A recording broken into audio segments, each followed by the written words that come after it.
നമസ്കാരം. ഞാനിന്ന് യൂട്യൂബ് നോക്കുമ്പോൾ യൂട്യൂബിൻ്റെ ഹോം പേജിൽ ഒരു വീഡിയോ കണ്ടു. നൗഷാദ് ബാഖവി പ്രശസ്തനായ ഒരു പ്രഗത്ഭനായ ഒരു പ്രഭാഷകനാണ്, മതപണ്ഡിതനാണ്. അദ്ദേഹത്തിനൊരു യൂട്യൂബ് ചാനലുണ്ട്, നൗഷാദ് ബാഖവി എന്ന് പറഞ്ഞ. ആ ചാനലിലാണ് ഈ വീഡിയോ ഞാൻ കാണുന്നത്. ഏതാണ്ട് 1 മില്യൺ സബ്സ്ക്രൈബേഴ്സ് ഉണ്ട് അദ്ദേഹത്തിന്. അതിനകത്ത് കൂടുതലും അദ്ദേഹത്തിൻ്റെ പ്രഭാഷണവും മറ്റുമൊക്കെയാണ് ഉൾപ്പെടുത്തിയിരിക്കുന്നത്. ഒരുപാട് വ്യൂവേഴ്സും ഉണ്ട് അദ്ദേഹത്തിന്. അപ്പോൾ അദ്ദേഹം ആ ഒരു വീഡിയോയിൽ ഏതാണ്ട് എനിക്ക് തോന്നുന്നു 2 ആഴ്ച കഴിഞ്ഞെന്ന് തോന്നുന്നു ആ വീഡിയോ ഇട്ടിട്ട്, അതിനകത്ത് അയ്യപ്പ സ്വാമിമാരെ പറ്റി അദ്ദേഹം ചിലത് പറയുന്നുണ്ട്. ആ ഒരു കാര്യം നിങ്ങളുമായിട്ട് പങ്കുവെക്കണം തോന്നി. അതാണ് ഈ ഒരു വീഡിയോ ചെയ്യുന്നത്.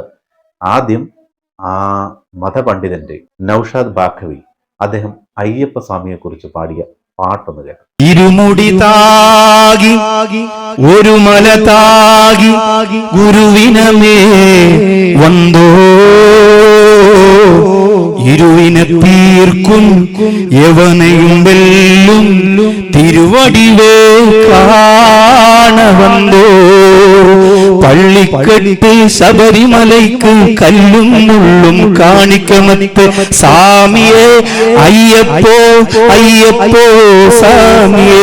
ഇനി അദ്ദേഹം അയ്യപ്പ സ്വാമിമാരെ കുറിച്ച് പറഞ്ഞ കുറച്ച് വാക്കുകളുണ്ട്, അതും കൂടെ ഒന്ന് കേൾക്കാം. പിന്നെ അദ്ദേഹത്തിന് എടുത്തു പറയേണ്ട ഒരു കാര്യം, അദ്ദേഹത്തിന്റെ പ്രഭാഷണം ഞാൻ കുറച്ച് സമയം കേട്ടിട്ടുണ്ടെങ്കിലും നമുക്ക് ബോറടിക്കത്തില്ല. പറയുന്നത് വളരെ വ്യക്തമായിട്ടും എന്താ പറയുക, നമുക്ക് ഇനി എന്താണ് പറയുന്നതെന്നുള്ള ഒരു ആകാംക്ഷയോടെ കേട്ടിരിക്കാൻ ഒരു എന്താ പറയുന്നത് പറ്റുന്നുണ്ട്. അത് പ്രത്യേകിച്ച് പറയേണ്ട കാര്യമില്ല. ഇദ്ദേഹത്തിനെ പറ്റി എനിക്ക് കൂടുതൽ അറിവില്ല. ഞാൻ ഈ ചാനൽ വഴി കണ്ടുള്ള പരിചയമുള്ളൂ. എങ്കിലും നമ്മൾക്ക് ആ കേട്ടപ്പം മനസ്സിലായി. അല്ലാതെ തന്നെ ഞാൻ പറഞ്ഞില്ല, അദ്ദേഹം പ്രഗത്ഭനാണ്, പ്രഭാഷണ രംഗത്ത് പ്രഗത്ഭനാണെന്നാണ് അറിയാൻ കഴിയുന്നത്. എന്തായാലും അദ്ദേഹം അയ്യപ്പ സ്വാമിമാരെ കുറിച്ച് പറഞ്ഞ കാര്യം നമുക്കൊന്ന് കേൾക്കാം. ഇപ്പൊ ഞാന് ഇന്നലെ കാസർഗോഡ് പ്രസംഗത്തിന് വേണ്ടി പോകുമ്പോൾ റോഡ് സൈഡിലൂടെ നടന്നു പോകുന്നുണ്ട് അയ്യപ്പന്മാര്. പ്രസാദേട്ടൻ മലക്കോട്ടുണ്ടോ? ഈ വർഷം പോയി. അപ്പൊ ഞാനിങ്ങനെ നോക്കുമ്പോ ഈ മലയ്ക്ക് പോയിട്ട് ഈ കാല് പൊട്ടിയിട്ട് വെള്ള തുണി വെച്ചിട്ട്, ഇതുപോലത്തെ വെള്ള തുണി വെച്ചിട്ട് കാല് കെട്ടിയിട്ട് നടന്നു പോകുന്നുണ്ട്. അപ്പൊ ഞാൻ വണ്ടി ഒന്ന് സൈഡിൽ നിർത്തിയിട്ട് അവരോട് നമസ്കാരം എന്ന് പറഞ്ഞു. അപ്പൊ ഇങ്ങനെ നോക്കി. അപ്പൊ മലയാളം അറിയുന്നവരൊന്നുമല്ല, ഒരു കർണാടകയിൽ നിന്ന് വരെയാണ്. കർണാടകയിൽ നിന്ന് നടന്ന് കാസർഗോഡ് വഴി എവിടെ പോവാണ്? മലയ്ക്ക് പോവാണ്. അപ്പൊ ഞാൻ നോക്കിയത് അവരുടെ കയ്യില് ലൈവ് ഇടാനുള്ള മൊബൈലോ സ്റ്റാൻഡോ ഒക്കെ ഉണ്ടാകുന്ന നോക്കിയത്. കാരണം എന്താ, നമുക്കിതേ അറിയുള്ളൂ. നമ്മളൊന്ന് മക്കത്ത് പോയാൽ നമ്മളപ്പോഴും തന്നെ എല്ലാരും സബ്സ്ക്രൈബ് ചെയ്യണം. ഞാൻ ഹറമിൽ എത്തിയിട്ടുണ്ട്, ജിദ്ദയിൽ എത്തിയിട്ടുണ്ട്, ഇവിടെ നിന്ന് അങ്ങോട്ട് പോവാണ് അല്ലെ. ഒരയ്യപ്പനും ഞാൻ പത്തനംതിട്ട എത്തിയിട്ടുണ്ട്, ഹലോ ഗൈസ് ഞാൻ പത്തനംതിട്ട എത്തിയിട്ടുണ്ടെന്ന് ഒരു അയ്യപ്പനും പറഞ്ഞിട്ടില്ല. ഞാൻ വാവര് പള്ളിയിൽ എത്തിയിട്ടുണ്ടെന്ന് ഒരു അയ്യപ്പനും പറഞ്ഞിട്ടില്ല. അവരുടെ പോക്കും അവരുടെ വസ്ത്രവും അവരുടെ തലയിലിരിക്കുന്ന ആ ഇരുമുടിക്കെട്ടുമൊക്കെ കണ്ടാൽ സത്യത്തില് നമ്മുടെ ചെറുപ്പക്കാരോട് അവരെ മുമ്പ് നിർത്തിയിട്ട് കുറച്ച് വാഴ്ന്നു പറയാൻ തോന്നിപ്പോയി. നമുക്കെല്ലാം ഇങ്ങനെ എല്ലാവരെയും കാണിച്ച് പെരുമനടിച്ച് നശിപ്പിക്കലാണ് നമ്മുടെ ആഗ്രഹം. അയ്യപ്പോ എന്ന് പറയാനും പാടാനും അവർ കാണിക്കുന്ന ഒരു ആവേശം ഉണ്ടല്ലോ.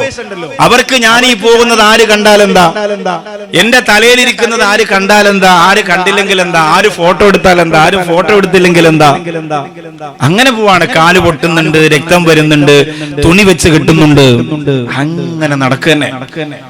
ഈ കൈ ഇങ്ങനെ പിടിച്ചിരിക്കുമ്പോ തന്നെ എത്ര ക്ഷീണം ഉണ്ടാവും.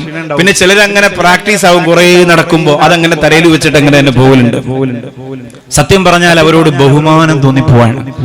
അവരെ കാണുമ്പോ വണ്ടി ഒന്ന് സ്ലോ ചെയ്തിട്ട് അവരോടൊന്ന് നോക്കി, മുഖത്ത് നോക്കി ഒന്ന് പുഞ്ചിരിച്ചിട്ട് പോകാം. നമ്മുടെ കേരളം അങ്ങനെയാണല്ലോ.